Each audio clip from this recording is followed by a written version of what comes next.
Hi guys, I am back with another video, and this video is really close to my heart. The reason is very simple. My whole life has been built due to this thing, and as you have seen in the title, it is confidence. This video is going to be about how to build confidence like a pro. आप मानो ना मानो, confidence एक skill है जो कि develop की जाती है. कोई कॉन्फिडेंस के साथ पैदा नहीं होता है, ठीक है. कोई कॉन्फिडेंस के साथ पैदा नहीं होता है, हर कोई कॉन्फिडेंस डेवलप करता है. I am Ashmita and I am doing my PhD from JNU, and I am in this video going to cover how to build confidence like a pro. There is no going back after this video. I am going to share with you 4 major points that have helped me gain confidence. And जब आपको ये confidence मिलता है, इसके बाद there is literally no going back. आप उसके बाद कभी दोबारा under confident नहीं होते हो. Trust me on this. So, the very first point that I have is, suppose करो आप जा रहे हो, एक सबसे बेसिक से स्टार्ट करते हैं. हम जब स्कूल में होते हैं हमको बुलाते हैं प्रेजेंटेशन देने के लिए, एक्सटेम्पोर होते हैं, स्पीच देने के लिए बुलाते हैं, कोई इवेंट होता है तो हमें उसके लिए स्टेज पे जाना होता है. हम सबको at one point of time इतना गंदा स्टेज फियर होता है, इतना गंदा कि हम एकदम कांपने लग जाते हैं, हमारे पेट में एकदम ऐसे कुछ ना कुछ हो जाता है, हमारे हाथ एकदम कांपने लग जाते हैं, ब्लड एकदम फेस पे रश करने लग जाता है. आपके साथ हुआ होगा, हुआ है ना. इससे कैसे डील करना है? The first hack is to know the audience does not know enough. This does not mean कि हम ये कह रहे हैं कि ऑडियंस फूल है. ऑडियंस फूल नहीं है. ऑडियंस को आपकी स्क्रिप्ट के बारे में कुछ भी नहीं पता है. आप अपनी स्क्रिप्ट कहीं पे भी लेके जा सकते हो. Audience doesn't know what you are going to speak. ठीक है. सबसे बड़ी गलती हमारी क्या होती है जब हम स्टेज पे जाते हैं कि जो सामने बैठे हैं ना लोग, वो हमसे ज़्यादा जानते हैं. ऐसा नहीं है. They don't know anything. They don't know anything about your script. जो बोलना है बोलो, जो करना है करो, जो आपके मन में आ रहा है, which can suit your script, say that, speak that. हम क्यों इतना हिचकिचाते हैं? क्योंकि हमें लग रहा है कि यार सामने वालों को पता चल जाएगा कि हमको नहीं आता है, सामने वाले को पता चल जाएगा कि हम गलत बोल रहे हैं. नहीं. Half of the time they are not listening to you and half of the time they do not know your script. This is the reality. Trust me on this. The audience does not know your script. One more thing which I have, I have also read this somewhere and I have also realized this. I have felt this कि जब आप stage पे होते हो ना, stage भी आप छोड़ो, आप कहीं पे भी हो, अगर कहीं पे भी हो, कोई मीटिंग है, कोई आपका ग्रुपिंग है, वहाँ बोलना है, जो वहाँ पे लोग हैं ना, जो स्पेक्टेटर्स हैं, वो ये चाहते हैं कि आप अच्छा करो. They want you to bloom on the stage. They want you to speak good. जब एक प्रेजेंटेटर का जब कॉन्फिडेंस लो होता है ना, तब ऑडियंस का भी कॉन्फिडेंस लो होता है. एक एनर्जी शिफ्ट फील होता है. तो इस चीज़ के लिए भी आप सोचो कि जो ऑडियंस है ना सामने वाली, वो आपके सपोर्ट में है. अगर आप कोई गलती करोगे, अगर आप कोई फकअप करोगे इन योर स्पीच और in anything that you are presenting, in anything that you are speaking, सबसे ज़्यादा प्रॉब्लम होगी ऑडियंस को. तो ऑडियंस को अपना दुश्मन नहीं समझना है. ऑडियंस को क्या समझना है? Audience is supporting you. Audience को अपना सपोर्ट समझना है. ठीक है. तो इस पॉइंट में हमने क्या समझा कि audience is not a fool, but audience do not know the script.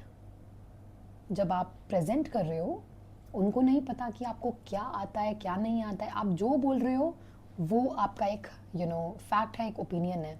Audience को नहीं पता है ये. आपका डर, आपकी हेसिटेशन, आपके दिमाग के जितने भी डाउट्स हैं, हाउ यू आर लुकिंग, लोग आपको कैसे देख रहे हैं, ये सब आपके दिमाग में है. They don't know. The second tip I have for you is when you are speaking or when you are, going in front of the people, when you have to say something, और this is specifically for those times जब आपको कहीं पे जाके present करना है, stage पे जाना है, आपकी कोई स्पीच है, आपकी कोई प्रेजेंटेशन है, तब की मैं आपकी ये बात कर रही हूँ. सो आपको ना एक इमेजिनरी सेटअप बनाना है. What do I mean by this has helped me tremendously when I speak in front of an audience और इन गैदरिंग्स. मैंने बहुत ट्रायल एंड एरर करे हैं अपनी लाइफ में. उसके बाद जाके मुझे रियलाइज़ हो रहा है कि नहीं यार, ऐसे हैंडल किया जा सकता है. आप जा रहे हो स्टेज पे, आपको क्या करना है ना, आपको सबको कलेक्टिवली देखना है. ट्रस्ट मी ऑन दिस, ये बहुत बड़ा फियर ब्रेकर है. सबको कलेक्टिवली देखोगे अगर, तो जो डर है ना वो निकल जाएगा. कैसे करना है अब ये, सबको ब्लर्ड देखना है. आप जा रहे हो स्टेज पे, सबको ब्लर्ड देखना है, बस अपना विजन यहाँ पे रखना है, सबको ब्लर्ड देखना है. देखो this is a what you call it, ये एक अपने आप को आप दिमाग में क्यों देते हो कि आपको अभी ब्लर देखना है सबको. अगर आप अपने ब्रेन को ये इंडिकेशन दोगे ना कि आपको सबको ब्लर्ड देखना है, तो ब्रेन आपको ब्लर्ड ही दिखाएगा. This is for those people who are just starting out. ठीक है, अगर आप स्टार्ट आउट कर रहे हो तो ये परफेक्ट टिप है आपके लिए कि जस्ट इमेजिन करो कि सब ब्लर्ड है. एंड ऐसा ही होगा. अभी आपको at this point of time you do not need to look them in the eye, क्योंकि ये गलती मैंने भी करी है. ब्लर्ड की तरह देखो और सबको कलेक्टिवली देखो, तो आपको कोई एक नहीं दिखेगा, किसी एक का ओपिनियन मैटर नहीं करेगा. And I will also love to share a story with you. So I was in my graduation. ठीक है, अब मैं ग्रेजुएशन में थी और मेरा फर्स्ट ईयर था.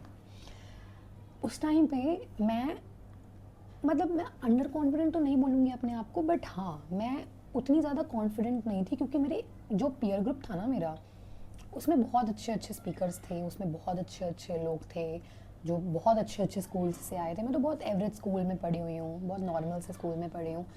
वो बच्चे बहुत ज़्यादा एलीट एजुकेशन लेके आए थे, तो I was a bit in pressure. तो मेरा एक फ्रेंड था कॉलेज में, ही एडवाइज मी कि उसको उसके पापा ने एडवाइस दी है. उसके पापा भी कहीं पे प्रोफेसर थे. तो एडवाइस ये थी कि जब आप जा रहे हो ना स्टेज पे, तो किसी एक को देख के उसकी आँख में देख लो आप. मतलब you just look at one person in the beginning and then just look at that person in the eye. इससे क्या होगा, आपका डर निकल जाएगा. ये एडवाइस मुझे मिली and you know what happened with me, I fucked up. मैं गई, I went on the stage. मैं पोडियम पे थी.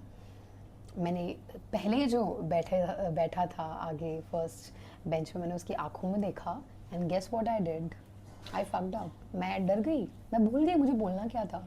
फिर उसके बाद मैं अपना पेपर खोलने लग गई कि उतना मतलब हड़बड़ाई नहीं, but I forgot the script. This is what happened. So my advice to you will be कि सबको कलेक्टिवली देखो, किसी एक को मत देखो, और सबको ब्लर्ड विजन से देखो. ठीक है, अपने दिमाग को ये बार बार भिजवाओ ये सिग्नल कि नहीं, किसी को क्लियरली देखना है. The third tip that I have for you is, and please wait till I have the fourth point with me, that is the bonus tip. Trust me on this. This has helped me tremendously in my life to gain confidence, and I am very sure it will help you too. The third tip that I have for you is taking small steps every day. आप अगर किसी को बहुत confident देख रहे हो और आप जस्ट इमेजिन करो आप यहाँ पे हो और कोई यहाँ पे है. ठीक है, आप ये जो फासला है ना, ये अभी से मत तय करो. आप पहले यहाँ पे आओ, फिर यहाँ पे, फिर यहाँ पे, फिर यहाँ पे, फिर यहाँ पे, फिर आप मैच करोगे. ठीक है, taking small steps every day is really useful. इसको हम अपनी डेली लाइफ में कैसे इम्प्लीमेंट कर सकते हैं. आप अपने आप को मोस्ट कॉन्फिडेंट स्पीकर तो एकदम से नहीं बना सकते हो, right. I will just advice you, do not lose on opportunities. बहुत सारी, if you are in school, बहुत सारे कॉम्पिटिशन्स होते हैं. छोटे मोटे कॉम्पिटिशन्स होते हैं जिसमें आपको बोलने के लिए बुलाते हैं, कुछ प्ले करने के लिए बुलाते हैं। हर एक अपॉर्चुनिटी को एज अ लर्निंग एक्सपीरियंस देखो कि इस अपॉर्चुनिटी से मेरा 1% कॉन्फिडेंस और बूस्ट होगा। उस 1% के पीछे अगर आप रहोगे ना, यू विल सी कि कैसे over a period of time you have reached a place that is so unimaginable to you, that was so unimaginable at a certain point in your life. आप समझ रहे हो? Try this. आपको बहुत better तो होना ही नहीं है, आपको हर एक लाइफ की अपॉर्चुनिटी से सिर्फ 1% ज़्यादा कॉन्फिडेंट होना है। आपको कोई ग्रुप गैदरिंग में बुला रहा है, आप जाओ वहाँ पे और आप बोलने की कोशिश करो। आपके स्कूल में कोई स्पीच कंपटीशन हो रहा है, आप बोलने की कोशिश करो। कॉलेज में कोई कंपटीशन हो रहा है, जाओ वहाँ पे बोलने की कोशिश करो। क्या होगा हद से हद यार, क्या होगा? हंस लेंगे।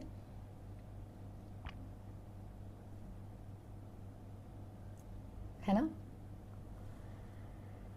हंस लेंगे से मुझे एक चीज़ और याद आई। I still remember, bonus tip बताने से पहले मैं ये स्टोरी शेयर करना चाहूँगी। तो मैं 11th क्लास में थी इस टाइम पे, and so I had a girl in my class who was so good at communication. Her speaking skills were so good, she was so presentable, she was so articulate. तो ये होना start हो गया ना कि एक बहुत मुझे वैसा फील होता था कि मतलब मैं ये नहीं बोलूँगी मुझे कभी इन्फीरियर फील होता था, नहीं नहीं, मुझे ये फील होता था कि यार how she is so good, how she is so good, यार ये बहुत अच्छे से बोल रही है, बहुत अच्छे से कर रही है। तो मैंने ना बहुत ट्राई करना स्टार्ट किया, और उस टाइम पे मैं आर्टिकुलेट नहीं थी।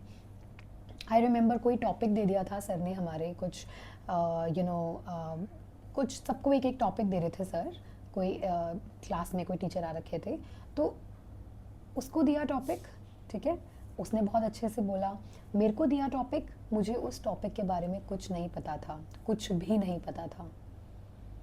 तो मैंने उनको बोला कि सर मुझे तो मतलब the topic I still remember the topic was डिसआर्मामेंट, and I did not know what the hell is this. डिसआर्मामेंट क्या होता है यार? 11वीं वाली अश्मिता को नहीं पता था डिसआर्मामेंट क्या होता है। तो मैंने बोला सर मुझे ये तो नहीं आता है डिसआर्मामेंट क्या होता है। तो सर ने बोला कि जो आता है बोल दो। तो मैंने क्या बोला ना, मैंने बोला कि अपना पूरा मैंने डेली वो सुना दिया कि मेरा आज का दिन कैसे स्टार्ट हुआ, और क्या मतलब मेरे आज के दिन के बारे में मैंने बता दिया। और वो मतलब ऐसे मत समझना कि मैंने मतलब बिल्कुल ही जाके, नहीं नहीं, उसको भी मैं बहुत इंटरेस्टिंग वे में बता रही थी। तो क्या हुआ ना, सब लोग हंसने लग गए कि ये क्या बता रही है कि इसने सुबह ब्रश किया, इसने सुबह ये किया, फिर इसने क्लोथ्स प्रेस किए, फिर ये। और जब सब हंस रहे थे ना, सारी क्लास हंस रही थी, तो मैं भी हंस रही थी। और मुझे लोगों को हंसाना बहुत पसंद है, बहुत ज़्यादा। मतलब अगर कोई मेरे ऊपर भी हंस रहा है ना, तो मुझे अच्छा ही लगता है कि चल यार तू कम से कम खुश रहे। सब हंसने लग गए। उस दिन मेरा डर ही निकल गया। मैंने कहा यार यही मैंने सोचा था, मतलब this is the worst that could happen to me, और ये हो गया है, तो अब तो डर ही नहीं है ना, अब तो डर ही नहीं है। और जब वो हंस रहे थे ना, मेरा सब हो गया कि इसके बाद से बस मेरा बेटर ही होगा। एंड मुझे बहुत अच्छा लगा, and I took it so casually कि यार तो क्या हो गया, ये सब मेरे एज के ही तो हैं, सब तो क्या हो गया, it's just so normal. But that was so important. This is what I'm trying to tell you. Each and every opportunity that life is giving you, it's very important. 1% confidence उससे बढ़ता है ना, वही चाहिए होता है अपने को। The last and the most important and the tip that is most helpful and the closest to my heart is fake it till you make it. This is the bestest mantra that anybody would give you. It is fake it till you make it. It is so true. It's scary. Trust me on this. You just have to fake it each day. आपको अपने inner thoughts नहीं बताने हैं। आप stage पे जा रहे हो ना, किसी को नहीं पता आपके मन में क्या चल रहा है, सबको बस वो दिख रहा है जो आप दिखा रहे हो। आप उनको एक अपना स्कैर्ड वर्जन दिखा रहे हो, तो उनको वो दिख रहा है। आप उनको दिखा रहे हो कि आपसे ज़्यादा कोई कॉन्फिडेंट और आपसे ज़्यादा कोई नॉलेजेबल बंदा नहीं है, तो आप उनको वो दिखा रहे हो और वो ले रहे हैं।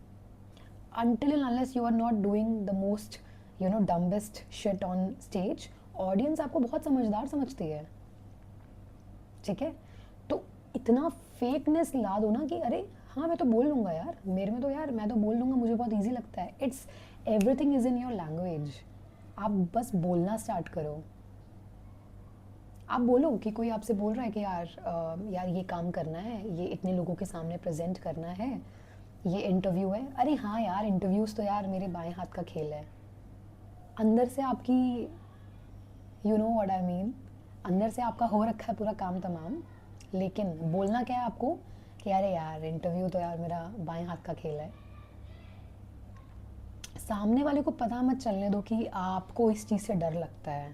जब लोगों को पता है ना कि आपको किसी चीज़ से डर लगता है, they play on your weaknesses. Always remember this. So guys, that's it for this video. I hope कि आपको इस पूरी वीडियो से कुछ एक पॉइंट रिलेटेबल लगेगा और कुछ सीखने को मिलेगा आपको इससे।